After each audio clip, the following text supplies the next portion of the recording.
夢を諦めて死んでくれ。新兵たちを地獄に導け。獣の巨人は俺が仕留める。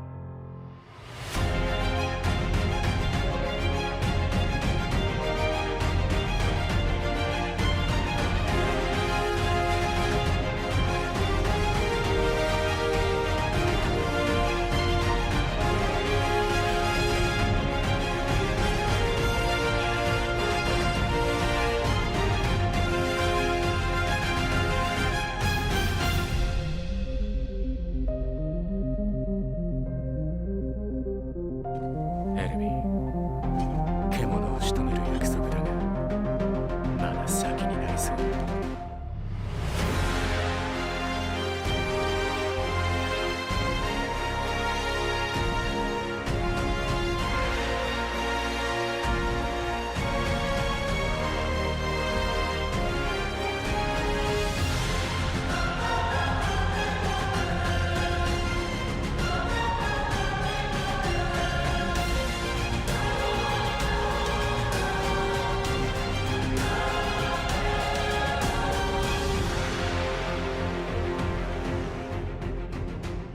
Whether you liked or disliked it, the 137th chapter was pretty unusual. It's been months since we last saw Eren, and now, even though we were 3 chapters away from the ending, he still didn't show up in the 137th chapter either. This is very odd. Ever since the 123rd chapter, or rather after he invited everyone to the past and had the final conversation with them, Attack on Titan stopped showing us Eren. The last we saw of him was when he was flying in the clouds like a child. He went from being the protagonist of the story to this mysterious being whose actions were incomprehensible. Or as the world perceived it, Eren went from being the protagonist of the story to becoming a literal devil. Instead, the story has been deliberately focusing on what everyone else is up to. The rumbling continues, Captain Levi survived his fight against Zeke, there were sacrifices, the Titan shifters of the past were being used as puppets by Ymir, and then we saw Falco transforming into the Flying Titan. Everything was about how the Alliance can stop Eren and save the world. In the 136th chapter, Armin gets swallowed by a Titan, and after he realizes that he is in the past, he encounters Zeke. That's when the 136th chapter ends, and the anticipation for the 137th chapter begins. Before long, this chapter also came out, and once again we didn't see Eren in the entire chapter, except in Armin's flashback. Alright guys, let's talk a little bit about this chapter and see what may happen in the next one, and how it will all end in the last chapter. The conversation between Armin and Zeke starts off pretty smoothly. Zeke explains life. He also states the story of a girl who did her best to avoid pain. In the end, she gave birth to an undying body and escaped to a world that was free. Free of even death. Now, if we take Zeke's word for it, then the way Ymir has been spending all this time in the coordinate is supposed to be her definition of freedom. This obviously doesn't make sense when you consider how Ymir started crying the moment Eren hugged her. Just because she gained internal consciousness doesn't mean she is free. And that's what Zeke talked about later. If she was reborn with a new body, if she had become a Titan, why did she keep following that stupid king? Unfortunately, Zeke never understood why either. This is still the most mysterious thing about Attack on Titan. I also talked about it in my Attack on Titan ending video. Why is it the strongest person in the world has been acting like a slave to the royal family for more than 2,000 years? That's right guys, Ymir's reasoning is odd. I desperately want to see Ymir's monologue in the last 2 chapters. We need a panel or two that lets us take a look inside the mind of the founder Ymir. Otherwise the story will feel a little incomplete, to me at least. Let me know what you guys think about this. Anyways guys, as this conversation neared its end, things escalated pretty quickly. Suddenly, Armin influences Zeke with his own perception of life, how we find meaning in trivial moments. This resonates with Zeke as he remembers his own trivial moments that has added meaning to his everyday life. However, this happens almost too suddenly. The previous Titan shifters are seen standing behind Zeke. We don't see them initiating any dialogue, but they seem to be alive.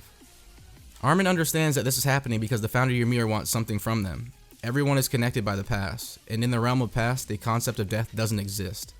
Meanwhile, the Alliance is still having a tough time with all those Titans, but it changes when the former Titan shifters turn against the puppet Titans. Armin comes out alive, and Zeke also sees the light of day once again. As he looks around, he calls out to Levi, prepares himself for death, and then as Levi is closing in on him, he realizes just how beautiful a day can be. But it was already too late. Captain Levi doesn't think twice before sending Zeke's head flying. He sure won't be coming back after that. Besides, it was when his head was flying that the rumbling finally stopped. Royal blood isn't just a requirement, it's a necessity. And what happens next? The Alliance somehow manages to sever the head of the Founding Titan, and then Reiner keeps it from getting reattached again. Everyone suddenly gets on Falco's Titan except Reiner and Armin. Reiner is there holding off the Founding Titan, and Armin says goodbye to Eren. Just like that, everyone flies off while Armin lets out a nuclear level explosion by transforming into a Titan. That's where the chapter ended. Now guys, this chapter ticked off a lot of fans as they wondered why Attack on Titan decided to use the power of friendship this late in the game. But by now, everyone must have realized that Eren wasn't in the Titan. Kinda like Schrodinger's cat. Eren is neither dead nor alive unless you actually saw him die. So another Attack on Titan chapter ended without Eren or Ymir saying anything. I'm not sure if I like that, guys. It's like a calm before a storm. Eren's ultimate goal has to be more than just killing off everyone outside of paradise, right? Otherwise, I don't think we'll be satisfied with an ending like that because it's too predictable. Captain Levi has finished his final mission. As he is now, he may not be a burden, but he isn't in any shape to fight either. Jean and Connie are desperate to stop all of this. They know Eren must be stopped. Mikasa is trying her hardest to go against her emotions. Annie is acting like a lovebird even though they are all literally just trying to stop the end of the world. Or maybe that's precisely why. Pieck did a brilliant job of fighting all those puppet titans, but everyone has a limit. She's also too exhausted by now. Falco is the flying titan, so his significance is pretty apparent. He takes everyone and flies off. Gabby was also with them. As for Reiner and Armin, they stayed on the ground so they can finish off Eren. For now, all these characters are still alive. Eren must have left the rumbling at some point, by sending his consciousness back to his body, which was on Paradise. And Ymir must have healed his body just like how she healed Zeke's body back in the 115th chapter. There's also reason to think that he used the Warhammer Titan's power to separate himself from the rumbling and stay behind on the island, but I think the former is also highly likely. While all this was happening, Historia happened to be in labor. Since this is how Eren planned it to be, Zeke's death happens before the baby is born. The Beast Titan's powers are transferred to the newborn baby, and the baby also has royal blood, meaning Eren now has everything he needs to reactivate the rumbling once again. All he needs is to come in contact with the baby, which isn't a problem because he is already at Paradise. And just like that, the rumbling is reactivated.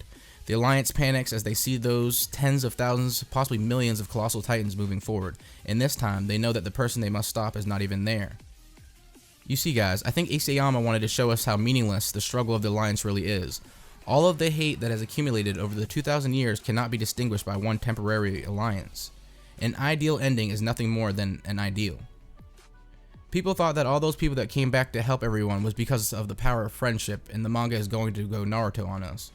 But what if it was all a sequence so that Zeke gets killed right before Historia's baby is born?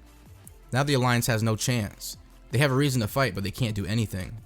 All they can do is watch as the people in front of them, including Reiner and Annie's parents, get trampled on by the Colossal Titans. They can't do anything. But will they just watch? No. They will try their best to at least stop the Colossal Titans, and in doing so, the remaining members of the Alliance will start to die.